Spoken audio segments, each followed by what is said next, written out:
le débat centriste Cardi. Merci. Je prends la parole aujourd'hui à l'étape de deuxième lecture du projet de loi S-282, loi concernant une stratégie nationale pour les enfants et les jeunes au Canada. Je voudrais d'abord rendre hommage à la sénatrice Moody et à ses efforts inlassables en faveur de la protection des enfants et des adolescents canadiens, que ce soit dans sa vie de pédiatre ou dans le cadre de ce projet de loi et de ses tentatives antérieures de créer un bureau de commissaire à l'enfance et à la jeunesse au Canada. Le projet de loi S-282 est un prolongement naturel de l'engagement du gouvernement à l'égard de la Convention des Nations unies relative aux droits de l'enfant, qui a été adoptée par l'Assemblée générale des Nations unies en 1989 et ratifiée par le Canada en 1991. La Convention relative aux droits de l'enfant est le traité des Nations unies le plus ratifié à ce jour. Près de 200 États-nations l'ont signé. Il est regrettable que 25 ans se soient écoulés depuis l'adoption de la résolution et qu'une stratégie nationale canadienne doive maintenant être mise en place pour respecter nos engagements au titre du traité. Ça ne veut pas dire que le gouvernement fédéral est resté inactif. En 1989, avec le soutien de tous les partis, le Parlement s'est engagé à mettre fin à la pauvreté des enfants au Canada avant l'an 2000.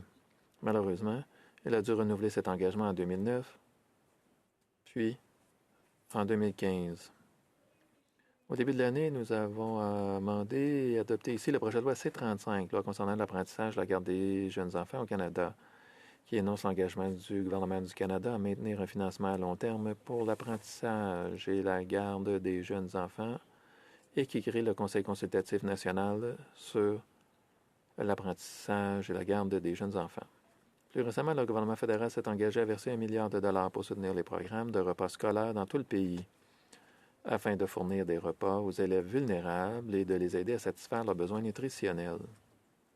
Les accords sur la garde d'enfants et le soutien au programme alimentaire sont d'excellents exemples de la reconnaissance par le gouvernement de lacunes spécifiques dans les besoins des enfants et de la manière dont il les comble. Cependant, ce qui semble manquer, ce que le projet de loi S-282 vise à accomplir, c'est que le gouvernement envisage une approche plus holistique lorsqu'il s'agit d'investir dans le bien-être et la croissance des enfants et des jeunes du Canada.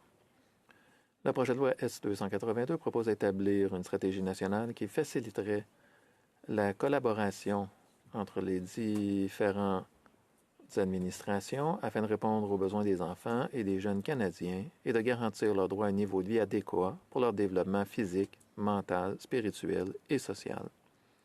Une tâche difficile nous attend. Après plusieurs années de pandémie, qui ont été très difficiles sur les familles et surtout sur les enfants, des conflits armés dans le monde entier et des déplacements de population sans précédent, la situation des droits de l'enfant dans le monde s'est considérablement détériorée en peu de temps. Il faudra du temps pour renverser ces tendances et beaucoup d'efforts aussi. Dans le rapport 2023 de l'indice Kids Right, on peut lire ce qui suit, je cite, « Ces événements ainsi que d'autres ont entraîné la perte de vie, le déni des droits fondamentaux, des besoins insatisfaits, une limitation du potentiel et une augmentation des niveaux de pauvreté qui affectent les enfants dans tous les pays du monde et continueront à le faire pendant des générations. » Ils ont également constaté qu'un enfant sur 4 dans le monde, 1 sur 4, vit aujourd'hui dans la pauvreté. Honorable sénateur, ce chiffre est stupéfiant et inacceptable. L'indice Kids Right est le seul classement mondial qui mesure chaque année le respect des droits de l'enfant dans le monde et l'engagement des pays à améliorer ces droits.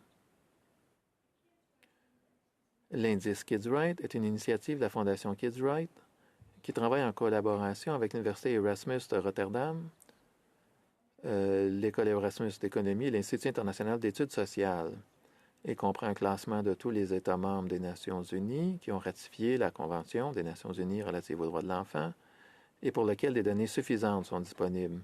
En 2023, 193 pays au total font partie de cet indice. Le Canada n'est pas à l'abri des facteurs préjudiciables qui affectent les droits des enfants dans le monde entier. Nous savons que trop bien que le coût de la vie a augmenté de manière significative avec la hausse des prix des produits alimentaires et des maisons, ainsi qu'une crise du logement qui affecte de manière drastique les personnes les plus vulnérables et marginalisées du Canada. Aujourd'hui, plus d'1 million d'enfants canadiens vivent sous le seuil de la pauvreté. Dans ma province de la Nouvelle-Écosse, le taux de pauvreté a également augmenté. Campagne 2000, les Centres canadiens des politiques alternatives, dans un rapport révèle que, et je cite, les taux de pauvreté ont augmenté en Nouvelle-Écosse en 2021, passant de 18,4 à 20,5 Il s'agit de la plus forte augmentation annuelle depuis 1989, année où le gouvernement fédéral s'est engagé à éliminer la pauvreté des enfants. Un taux de pauvreté de 20,5 représente 35 330 enfants vivant dans des familles à faible revenu, soit plus d'un enfant sur 5 en Nouvelle-Écosse. L'augmentation significative du coût de la vie et la fin des aides financières gouvernementales en cas de pandémie sont considérés comme les principaux facteurs de cette tendance.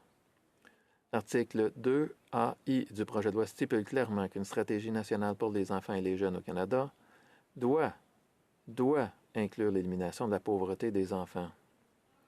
Et comme la pauvreté peut être une cause majeure d'autres défis pour les enfants, elle ne devrait pas être le seul objectif d'une stratégie nationale. L'atténuation des effets du changement climatique, le racisme institutionnel et systémique, l'exploitation et la maltraitance des enfants, l'accès aux soins de santé et la sécurité sont autant des facteurs qui doivent entrer en ligne de compte. Le rapport de base à l'Indice canadien du bien-être des enfants et des jeunes 2019 d'UNICEF Canada a examiné 125 indicateurs différents pour chaque enfant afin de cartographier leur bien-être et de suivre les progrès du gouvernement. L'indice rassemble un large éventail de données dans un cadre unique afin de favoriser une vision globale et équilibrée de la situation des enfants au Canada et des lacunes qui existent. Ces données devraient servir de guide à la politique et à l'action du gouvernement.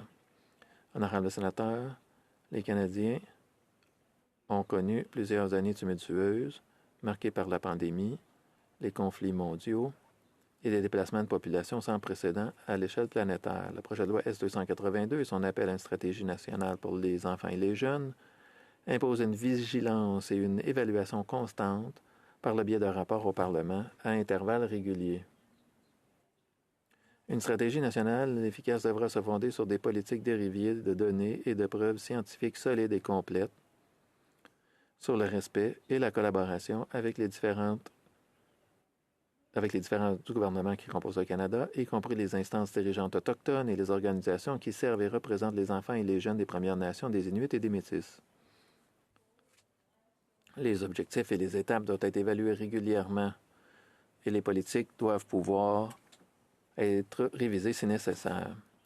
Pour citer le rapport de référence 2019 d'UNICEF sur l'Indice canadien du bien-être des enfants et des jeunes, et je cite, « La véritable mesure du rang d'une nation est la façon dont elle s'occupe de ses enfants, leur santé et leur sécurité matérielle, leur éducation et leur socialisation, et leur sentiment d'être aimés, valorisés et inclus dans les familles et les sociétés dans lesquelles ils sont nés. » Fin de la citation. Pour notre bien et celui des générations futures, montrons à nos enfants qu'ils sont nés dans un pays qui les valorise et valorise leur réussite et qui prend réellement en compte tous les aspects. Une fois de plus, je souhaite remercier la sénatrice Moody pour son dévouement à la jeunesse canadienne et pour son travail acharné sur la question du bien-être des enfants et des jeunes. J'ai hâte d'entendre l'avis des Canadiens lorsque ce projet de loi sera envoyé en comité. Merci.